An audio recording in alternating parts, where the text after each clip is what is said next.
ადამიანები, რომელმაც ეს დიდი ხანია გააცნობიერეს და ყველაფერს აკეთებენ იმისთვის, რომ ეს ვითარება შეიცვალოს, სისტემატურად იკრიბებიან რუსთაველის გამზირზე. Ახლაც ამ მომენტისთვისაც, მიუხედავად დაპატიმრებების და პირდაპირ ღია მუხარის რეპრესიების, დროების ჟურნალისტი ნათია ტრაპაიძე ჩავშევთ ახლა რუსთაველის გამზირიდან, სადაც შეკრებილ ადამიანებს დამატებითი მიზეზი გაუჩნდათ, რის გამოც არსებული რეჟიმი და რეპრესიები უნდა გააპროტესტონ. ნათია, გითხარი რა განწყობაა რუსთაველს? რუსთაველზე ისევ იკრიბებიან პარლამენტის მიმდებარე ტერიტორიაზე მოქალაქეები, არ დავემორჩილებით რეჟიმს. ეს არის დღევანდელი ამ შეკრების მთავარი გზავნილი და ეს შეკრება დაანონსდა მას შემდეგ, რაც რეჟიმის პოლიციამ დაიწყო რეპრესიები საკუთარი მოქალაქეების მიმართ. მაყურებელმა უკვე იცის, რომ რამდენიმე დღის წინ ივანიშვილის ოცნებამ მიიღო ახალი რეპრესიული კანონები და კანონით აკრძალა უკვე როგორც გზის გადაკეტვა იმ შემთხვევაში თუ არ არის ადამიანების საკმარისი რაოდენობა და ასევე კრიმინალიზებულია უკვე სახის დაფარვა. 14 ადამიანი დააკავეს დღეს ადმინისტრაციული წესით და ასევე როგორც რეჟიმის შინაგან საქმეთა მინისტრის მოადგილემ სპეციალურ ბრიფინგზე საღამოს 6 საათზე გითხრა, 13 ადამიანის მიმართ მიმდინარეობს დამატებით ადმინისტრაციული სამართალწარმოება. დაკავებულების დიდი ნაწილი არის სასამართლოებში და მაყურებელმა უკვე მოისმინა უკვე მიღებული გადაწყვეტილებების შესახებ და ასევე როგორ მიმდინარეობს პროტესტი.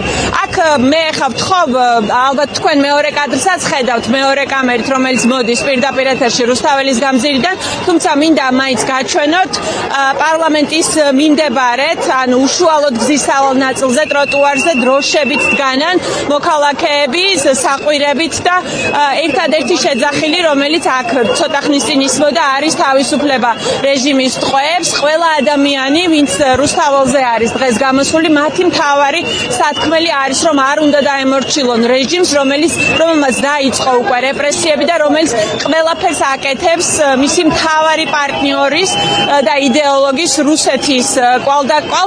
ჩვენ შეგვიძლია ახლა გავესაუბროთ ადამიანებსაც, რომლებიც მოსულები არიან, აქ სხვადასხვა პროფესიის ადამიანები, რომლებიც ყოველდღიურად მოდიან რუსთაველის გამზირზე. სოფია შამანიდი, ქალბატონო სოფია, დღევანდელი დღის აქციის სათაური არის არ ვემორჩილებით რეჟიმს და ჩვენ ხედავთ დღეს რა ოპერაცია ჩაატარა რეჟიმის პოლიციამ. საით მიყავს ქართულ ოცნებას ქვეყანა? სალამი, პირველ რიგში მე სოლიდარობას ვუცხადებ თქვენ ჟურნალისტ ვახოსანაიას, რომელიც ალბათ ახლა პირდაპირ ეთერში უნდა იყოს და ალბათ მე ახლა მას უნდა ვერთვებოდე და რაც საკვირველია, ყველა პატიმარს, ვინც არის დღეს რეჟიმის ტყვე ფაქტობრივად. არ ვიცი საით მიყავს, მაგრამ არა, უბრალოდ როგორ არ ვიცით საით მიყავს, ყველა ვიცით საით მიყავს და მიყავს რუსეთისკენ. უბრალოდ მე ვფიქრობ, რომ ყოველი შემდგომი ნაბიჯი მისი არის ფიასკო, იმიტომ რომ კი შესაძლოა ჩვენ დილას გვეშინია, მაგრამ დგება 8 საათი და ჩვენ ყველანი აქ მოვდივართ. მე თქვენ ნახეთ დღეს ნინო სვანიზე დაიჭირეს ქალი, რომელიც არ არის პატარა გოგო, ხო, დიდი ქალი და მისი სასამართლო ზუსტად ახლა მიმდინარეობს, არ ვიცი ჯერ რამე მიუსაჯეს თუ არა. ეხლა ასეთი ქალების დაშინება ხო შეუძლებელია. ნინო რომც მიუსაჯონ ის ორკვირიანი პატიმრობა მოიხდის, ისევ გამოვა მე მარიამ მეყანწიშვილი დავინახე ახლა აქ და მიუხედავად იმისა, რომ ის გუშინ გამოვიდა, დღეს უკვე აქ არის და ასე გაგრძელდება. რთულია, მართლა რთულია ჩვენი დაშინება და რა ვიცი, ახლა ქართული ოცნების მომხრეები თუ გვიყურებენ, მე მაინტერესებს როგორ ხდება ეს, რომ ადამიანი, რა ვიცი, ხალხი, რომლის ბინებიდანაც მილიონები, 7 მილიონი დოლარი, ამდენი ფული ამოიღეს, არავინ დაკავებული არ არის და წუხელ, ესე იგი, რაღაცა პირბადის გამო, რომელიც დალუქეს, როგორც არ ვიცი, რაღაცა საშიშენი, ხო, ის კაცი დღეს გაუშვეს ციხეში და აი ეს ხალხი, ვინც დღეს ეკა ხერხეულძემ დაწერა, მგონი შოვის ტრაგედია რომ მოხდა, ერთ-ერთი მიზეზი, რის გამოც ხალხი დაიღუპა, ის არის, რომ ის იყო, რომ ვერტმფრენი არ ყავსო და ამათ ქეშად სახლში უდევთ 10 ვერტმფრენის ფული.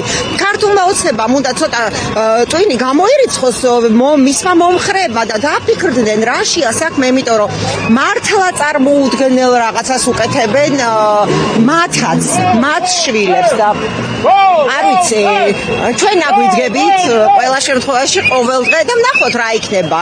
ვნახოთ ვინ აჯობებს. კი, შეიძლება ციხეებში ჩაყვარონ, შეიძლება დაგვაშინონ, მაგრამ რა ვიცი, აბა ბოლომდე სანამ შევძლებთ, რო გითხრათ ახლა არ გვეშინი, არა, მოვიტყუები, იმიტომ რომ არავის არ გვინდა ციხეში წასვლა, მაგრამ ნუ რას იზავს, სხვა გზა არ აქვს. მადლობა. მადლობა, სოფია შამანის უსმენდით, თინა მამულაშვილი, ქალბატონი თინა. თუ შეიძლება თქვენი აზრით რომ გითხრათ რეპრესიული კანონები რომელიც ამოქმედებულია და შედეგებსაც უკვე ვხედავთ ადამიანები სახლებიდან წაიყვანეს დღეს გუშინ გზის გადაკეჭვის გამო რა რეალობას ქმნის ქართული ოცნება და რა პასუხი უნდა ქონდეს საზოგადოებას მე ვფიქრობ რომ ძალიან რთულია ასეთ ვითარებაში გააგრძელო ასეთი წინააღმდეგობა მაგრამ ეს არის ის რაც ყველას გვაძლევს მოტივაციას და ჯერა რომ სწორ გზაზე ვდგევართ, მნიშვნელოვან რაღაცას ვაკეთებთ. ძალიან რთულ ვითარებაში ვართ, რა თქმა უნდა, ამას ვერავინ უარყოფს და გაგეცინებაც და ხშირად მახსენდება ჩემი ბებიის ამბავი, აი 37 წლის ამბავი. საბედნიეროდ დღეს აღარ არის ისეთი სისხლიანი ეს რეჟიმი, მაგრამ არსით ადამიანების დათრგუნვა, მათი გნების გატეხვა, აი ამას ემსახურება ეს ყველაფერი და მე მინდა მოუწოდო ყველას, ვინც არის დღეს ხელისუფლებაში. რა ვიცი, მე მგონი ყველას გვახსოვს, რამდენად ტრაგიკულად დამთავრდა ზუსტად იმ ხალხის ამბავი, ვინც ეწეოდა ამ რეპრესიებს და ვინც საკუთარი ხალხის წინააღმდეგ გამოდიოდა და მე მგონი დროა რომ მოეგონ გონს და თქვან რომ საქართველო არ არის ის ქვეყანა, რომელიც ესე ადვილად დანებდება. და ჩვენ ყველას გვაქვს მოტივაცია რომ ის რასაც ჩვენი წინაპრები ემსახურებოდნენ, ამდენი ადამიანი მათ შორის ამ ადგილას 9 აპრილს რამდენი მსხვერპლი გავიღეთ, რამდენი ისტორიის მანძილზე რამხელა მსხვერპლი გავიღეთ და ეს ყველაფერი ემსახურებოდა ზუსტად იმას, რომ საქართველო დამოუკიდებელი დემოკრატიული ქვეყანა ყოფილიყო და ჩვენი კურსი არის ევროპისკენ, სხვანაირად ვერც წარმომიდგენია. ამიტომ რა თქმა უნდა ეს ყველაფერი ადამიანების დაშინებისთვის მოიფიქრეს, ეს არ ახალია, ამათი მოფიქრებულიც არ არის, მაგრამ ეს ქვეყანა ნამდვილად იმსახურებს იმას და მით უმეტეს ჩვენი წინაპრების და ჩვენ იმ ადამიანების ხსოვნა იმსახურებს იმას, რომ ჩვენ ვიყოთ დამოუკიდებელი ბედნიერი ქვეყანა, სადაც ყველას აქვს განვითარების საშუალება და ყველას აქვს საშუალება, რომ იცხოვროს თავისუფლად, ლაღად და ბედნიერად. დიდი მადლობა თინა მამულაშვილს უსმენით.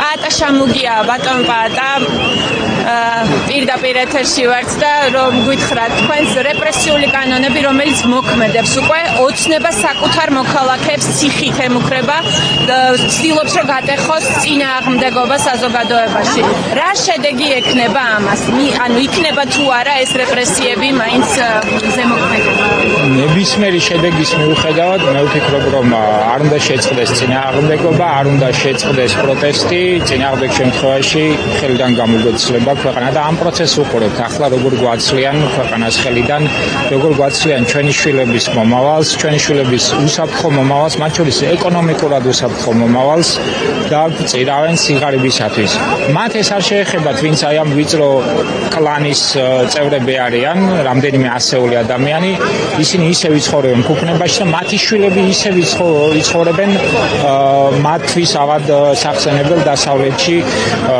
კარგად და კომფორტულად სამწუხაროდ ჩვენი შვილები იცხოვრებენ აქ აბსოლუტურ სიღატაკეში და რაც თავარია განათლების ნაკლებობით იმიტომ რომ ის რაც ბჭყალებში რეფორმა დაანონსეს ეს არის აბსოლუტური კატასტროფა ეს არის ტვინის რეცხვის მანქანა რომელიც მათ შეაყენეს უნივერსიტეტებში და აპირებენ რომ აი ასე გამოათაყვანონ ახალი თაობა იმიტომ რომ დაინახეს რომ თაობა რომელიც ინფორმირებულია ცოტა არ იყოს ხელისუფლებას პრობლემას უქმნის. დიდი მადლობა პაატა შამუგიას უსმენდით. რუსთაველის გამზირზე პარლამენტის მიმდებარე ტერიტორიაზე მოქალაქეები ნელ-ნელა იკრიბებიან. დიდი ნაწილის კონცენტრირება ახლა არის სწორედ უშუალოდ სავალი გზის ნაპირზე, სადაც დგანან ხედავთ მოქალაქეები, ხელში უჭირავთ დროშები, საქართველოს ნატოს დროშას ხედავ, ასევე არიან ბანერები და დღეს ასევე დაანონსებული იყო და მიმდინარეობდა ჩატარდა მარში ევროპის მოედნიდან იყო დაასანქცირე ქართული ოცნება და ეს მოთხოვნა საზოგადოების დიდ ნაწილში გაჩნდა სწორედ მას შემდეგ, რაც ქართულმა ოცნებამ ყველაფერი გააკეთა იმისთვის, რომ გაეტეხა მოქალაქეების წინააღმდეგობა, ემოქმედა მათ ნებაზე და მოეხდინა დაშინება. ჩვენ მე შევეცდები გავესაუბრო ახლა ამ მარშის მონაწილეებსაც, რომლებიც ამოვიდნენ უკვე თავისუფლების მოედნიდან, ქალბატონ რუსუდა. დაასანქცირე ქართული ოცნება. ეს ალბათ ეხა მთავარი მოთხოვნაა ქართული საზოგადოების და ამის მიზეზის ალბათ ყველა ვიცით. რა, მაინც უფრო დავაკონკრეტოთ, რატომ, რისთვის დაიმსახურა ეს ქართულმა ოცნებამ? მე მგონი ყველაფრით, რასაც აკეთებს, როგორც იჭერს ჩვენ თანამებრძოლებს, როგორც ზღუდავს ყველა თავისუფალ სივრცეს, როგორც ეხლა უნდა რომ რუსულ რელსებზე გადაცვლას განათლების სისტემა, არ ვიცი, ყველაფერი, რასაც ის ბოლო წლები აკეთებს, ეს არის რუსეთისკენ მიმავალი ნაბიჯი, რომ ევროპამ ჩვენზე უარი თქვას, რომ ჩვენ დაგვეკეტოს ევროპის გზა და ამიტომ ჩვენი მოთხოვნა არის, რომ სანქციები რისიც მათ ეშინიათ, იმიტომ რომ მათთვის თავარი ღირებულება არის ფული და ალბათ შოპინგი, მოგზაურობა, ეს შეეზღუდოთ. იმის სანაცვლოდ, როგორც ექცევიან ისინი ქართულ საზოგადოებას, ქართულ ხალხს და ქართულ მთლიანად საზოგადოებრივ სივრცეს. დიდი მადლობა ქალბატონ თათია. მიზნობრივი სანქციები არის მოთხოვნა საზოგადოების საკმაოდ დიდ ნაწილში. როგორ იმუშავებს, ანუ რას შეცვლის ეს ამ საერთო ბრძოლაში? მთავარია ადამიანები, რომლებმაც შეუქმნეს რეჟიმს დასაყრდენი. ესენი არიან პოლიტიკოსები, ესენი არიან მოსამართლეები, პროკურორები, სამართალდამცავები, მანდატურებიც კი და შემოქმედები ან მთელი უკანონობის აუცილებლად უნდა დასანქცირდნენ და მაშინ, როცა რეჟიმის ხერხემალი გადატეხილია, რეჟიმი ვეღარ შეძლებს ფუნქციონირებას. ყველა იმ დანაშაულისთვის, რაც მიუძღვის ქართველი ერის წინაშე, ყველა იმ უკანონობისთვის, ყველა იმ ჩაგრისთვის და ყველა ადამიანის შელახული უფლებისთვის აუცილებლად უნდა დასანქცირდნენ მსოფლიო საზოგადოებას. ჩვენ ვთხოვთ, ჩვენ ვხედავთ მათ ხადდაჭერას, მაგრამ ვთხოვთ, რომ უფრო გააქტიურდნენ, იმიტომ რომ ეს არ არის მარტო ჩვენი ბრძოლა.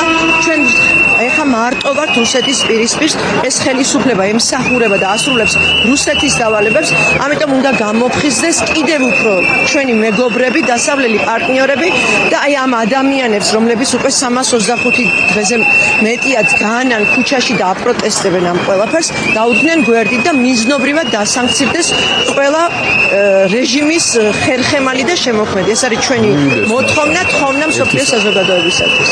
დიდი მადლობა. თქვენ მოისმინეთ კომენტარები იმ ადამიანების, რომლებიც არიან ამ დროისთვის რუსთაველის გამზირზე, გზის სავალი ნაწილი ჯერჯერობით გადაკეტილი არ არის, როგორც უკვე გითხარით, მომიტინგეები, ადამიანები, რომლებიც დღეს ისევ გამოვიდნენ რეჟიმის წინააღმდეგ პარლამენტის მიმდებარე ტერიტორიაზე, ახლა დგანან ტროტუართან ახლოს გზის სავალ ნაწილზე. რაოდენობა კი ადამიანების ალბათ კადრშიც ხედავთ რამდენია, უკეთესად შინაგან საქმეთა სამინისტრო ითვლის, მაგრამ საკმაოდ ბევრი მოქალაქე არის უკვე რუსთაველის გამზირზე ამ დროისთვის მოსული.